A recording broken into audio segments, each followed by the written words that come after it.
ধানমন্ডি ৩২-এর এই যখন ওইখানে বিক্ষুব্ধ জনতার সেখানে একটা ক্ষোভের বহিঃপ্রকাশ আমরা দেখেছি।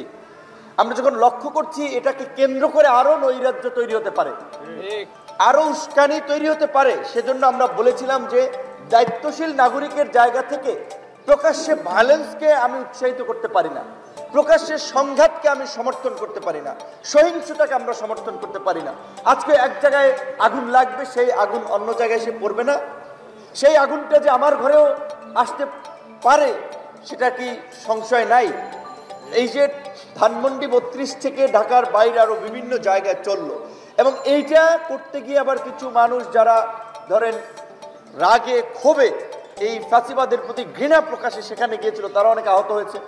দুই এক জায়গায় আবার দেখা যায় মারামারি লেগে গেছে।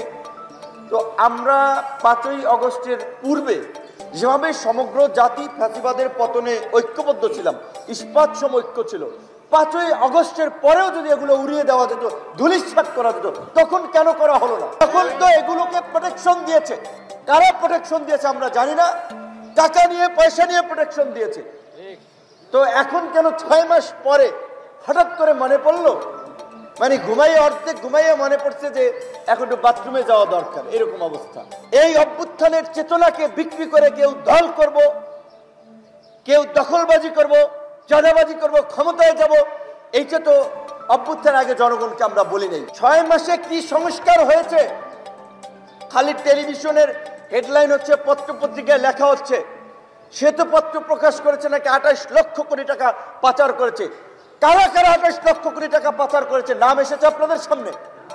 কারা কারা ব্যাংক থেকে, এই যে গত কয়েক বছরে ব্যাংক, শেয়ার বাজার, বিভিন্ন প্রতিষ্ঠান থেকে লক্ষ লক্ষ কোটি টাকা পাচার করেছে, দেশের বাইরে নিয়ে গেছে, কয়েকজনের নাম এসেছে।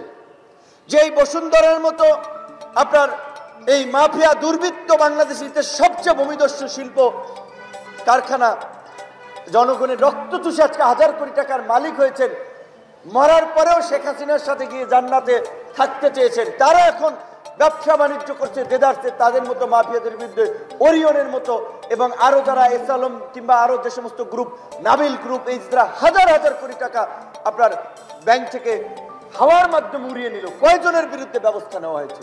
হত্যার সাথে জড়িত আওয়ামী লীগের কতজন নেতাকে গ্রেপ্তার করা হয়েছে? সাবের হোসেন চৌধুরী কিভাবে জামিন পেল? আনোয়ার হোসেন মঞ্জুরা কিভাবে জেলে না গিয়ে বের হয়ে গেল? প্রশ্ন করেন।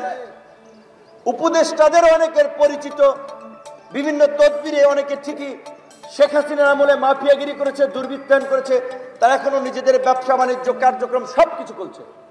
জনগণের চোখে ধুলে দেওয়া হচ্ছে।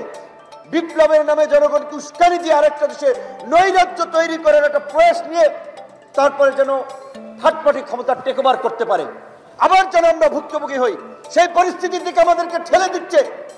রাজনৈতিক কর্মীদের অবশ্যই সে যেই দলের হন না কেন, বিএনপির হন, জামাতের হন, গণ অধিকার হন, বামপন্থীদের, ডানপন্থীদের, রাজনৈতিক দলের নেতা কর্মীদের সুনির্দিষ্ট নির্দেশনা ছাড়া অতি উৎসাহী কর্মকাণ্ডে যুক্ত হওয়া উচিত না। মব উস্কে দিয়ে উৎসাহিত করে একটা নৈরাজ্যের দিকে যদি ঠেলা হয়, সেটা দেশের জন্য কারোর জন্য ভালো হবে না। ৬ মাস কি করেছেন?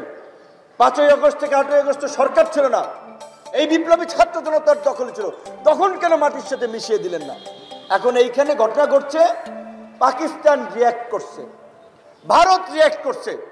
আমরা কি বিদেশিদের আরেকটা কুরুক্ষেত্রে পরিণত হব? নির্বাচিত সরকার ছাড়া বিদেশি বিনিয়োগ আসবে না। গার্মেন্টস এর, অন্যান্য ইন্ডাস্ট্রিতে নতুন